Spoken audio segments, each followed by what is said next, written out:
آپ کی آبائی ہوگی۔ اب آپ بڑی توجہ کے ساتھ کہ نبی کے نواسے کے اس نواسے سے یزید جس کا شجرہ آپ کا کام ہے پڑھنا، جس کا خاندانی، جس کی کنڈلی آپ پڑھیں تو پتا چل جائے گا کہ اس لیے کہ انسان کی زندگی پر اس کا خاندان اور اس کی کنڈلی اثر انداز ضرور ہوتی ہے۔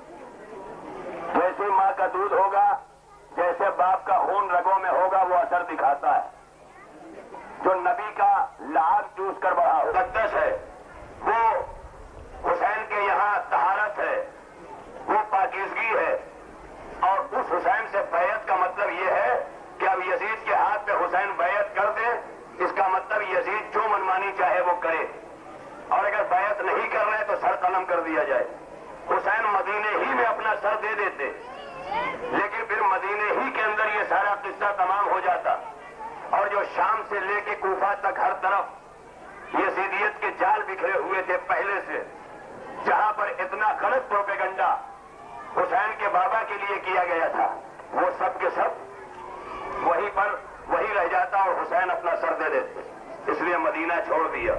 اور اہنسا کی تاریخ کو یوں لکھتے ہوئے حسین چلے کہ دیکھو میں لڑنے نہیں نکل رہا ہوں، اگر میں لڑنے چلتا تو میرے ساتھ 6 دن کا میرا بچہ نہ چلتا، میرے ساتھ میری 3.5 برس کی بچی سکینہ نہ چلتی، میرے ساتھ میری بہن زینب اپنے بچوں کو لے کے نہ نکلتی، میرے ساتھ میری بہن کلثوم نہ ہوتی، میرے ساتھ عباس کی زوجہ نہ ہوتی، میرے ساتھ کلثوم رقیہ نہ ہوتی، میرے ساتھ اماں حفصہ نہ ہوتی۔ یہ سب حسین اپنی ترتیب بتا رہے ہیں کہ دیکھو ہم اہنسا کی تاریخ، ہم نہ جنگی کی تاریخ، ہم امن کا پیغام لے کے چل رہے ہیں، ہم کاروان امن لے کر کے چل رہے ہیں۔ لیکن حسین کو جنہوں نے مدینہ چھوڑ کر مکے کی سرزمین پر قیام کیا، حج کا زمانہ قریب آیا، حسین کو وہاں بھی نہیں رہنے دیا گیا، کیونکہ یزید نے